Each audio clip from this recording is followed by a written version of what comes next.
All right, we're here with Male Athlete of the Week, Nikolai Bornin. Probably the biggest kick, maybe, in Dos Pueblos football history. Take me through that play and what was going through your mind. My teammates were telling me to relax. I went out there and I was just trying not to think about anything, and I knew my team believed in me, so I went out there and just kicked it. Hopefully went in. What's it felt like this weekend? Have you sort of come down from that high of that play? Yeah, it was a good weekend. It was a jittery weekend. I was shaking the whole weekend after that kick, but it was a good weekend. Did the fact that you'd missed a couple earlier in the game affect your confidence? Yeah, that screwed me up for a long time, and then I made one, and I started getting it back, and I saw my teammates believing I can do it, so it just helped me a lot. Camarillo, what's in store for you guys coming up? It's going to be a good game. I can't wait. I think it's just going to be another game. Arbor Bank and Trust for having the lunch. We were playing for the Challenge Champs down at Ventura last week, and I'm happy to say we won, and it was a close game. As Blake said before, a kick sealed the deal in the very end. And I didn't realize how happy I was until I got home. My daughter looked at me and said, "I've never seen you so happy." And I go, "God, man, I must be a real bummer in football." Because, as good as it gets, I gave a few guys hugs, and I was happy, but man, I got to express myself a little bit more. So I'm usually quick up here. I'll try to make the 3 minutes, but it is kind of a special type of a thing for us. We haven't won the Challenge Championship, everybody knows, since '79. And last week, I hesitated to mention and forgot that sitting in front of me in a lot of these lunches is Coach Myers, who is the last 72 and 74, I believe, champion, and was on the staff for the '79, and along with Coach Hesselmeyer was there also. So in your coaching lifespan, you try to do a few things, and you coach for causes, and one of mine is to hopefully make, well, my personal family proud, but also to make the coaches that help me get to where I am proud also. So one of the goals this year for our team is to put a product out there that the alumni can be proud of, the school can be proud of, and that we can come out there and have some success. Because winning, people gauge you by that. We got texts. I must have got 50 texts and 100 phone calls. People I haven't heard from all year long, or even in the last 10 years. But the people that really stuck by us in the last few years, through thick and thin, it's really neat to get the congratulations from those guys. And thanks, Coach Hess, for all the nice things you said, and Coach Myers for paving the path. So hopefully we got 4 down now. Hopefully we can keep it going. A big part of that win, I brought some players that had contributed Friday night against Ventura. The first is a senior. We ask a lot of our receivers. We run the spread so that we can run the ball, and they're out there holding blocks for a long time. Actually, one of our guys got hurt pretty severely. It was a long block, and it took a long time, and our guy ran in the back of him. That was Tommy Arias, but this young man does the same thing week after week after week, and finally, as a receiver, he got a couple passes. One was for a touchdown, about a 50-yard plus, and the other one was for a clutch at the end of the game to set up the field goal, more than 18 yards. It was that was key to our victory, getting us within that field goal range, and that's Jim Lagatuda.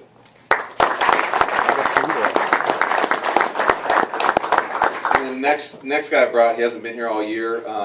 I got tired of our water polo guys shouting us because they're all so big. If I can get those guys in pads next year, we'll be doing good. So I brought some of my beef today to show them up a little bit. And this guy's a senior. He's a tackle. He's a 290-pounder, 6'1", nice as can be. This kid is just great. But when he gets his pads on, he's ferocious. He's a D tackle. He's an offensive guard. And when he's not too tired, he makes a statement on the field, and that's Felipe Cruz.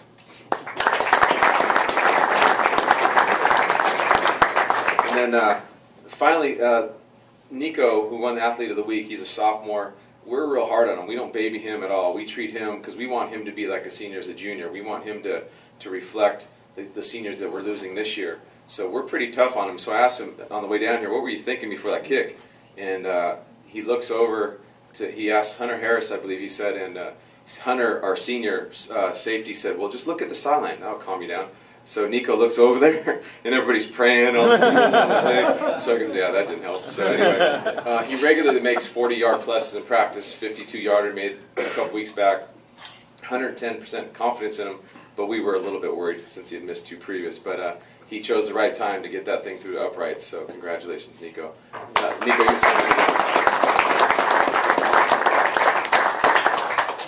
We got our draw. We're at Camarillo. We have a home game, so we're going to be playing Friday night at DP at 7:30. The playoff games are 7:30, and we're going to take one step at a time and try to get the Camarillo Scorpions. Thank you. Round table for having us. Bank of Trust and Harry's. This week I get a special, get to announce the special Olympic of the month. First of all, I'd like to have the mission statement for Santa Barbara Special Olympics. It's to empower children, teens, and adults with intellectual disabilities through providing 10 different sports throughout the year.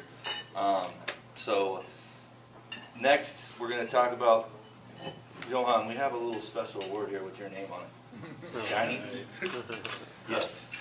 But before we give it to you, I'd like to give you a little history on Johan and what his coaches had to say about him. But first of all, Johan graduated from Santa Barbara High in 2008. He's going to City College now he's practicing to be a chef. He works for, where do you work for right now? Taqueria La Colombia. All right. Say that again? Taqueria La Colombia. On Milpas. On Milpas. Or Pablaca's. It's actually really good food. We're plugging that, I guess. But I'd like to read a little bit about what his coaches had to say about him. They would like to recognize him for his tremendous passion and energy he brings to the team, whether it's at practice or competition. He listens to suggestions and is always improving. His coaches appreciate his enthusiastic, positive attitude and the love that he's always anxious to pitch in and make things work for everyone. He involves the team true player. Johan was an outstanding competition. At the competition in North Regional Games in Santa Maria, they won the gold, and he was an outstanding player. This last week, you're in LA, Johan, and you guys won the silver. So you got a gold and a silver this year, and you're the top player of the team. You're doing well. He plays goalie and center midfield. What do you like best, Johan? Actually, both. You like both? Yes. So you like being goalie because you get to stop all the balls, right? Yes. So all right, that's good to hear. Coach Brian says you're one of the best players on the team and he appreciates everything you do for the team. And for this year, here's you, Athlete of the Month. You don't want to talk about it.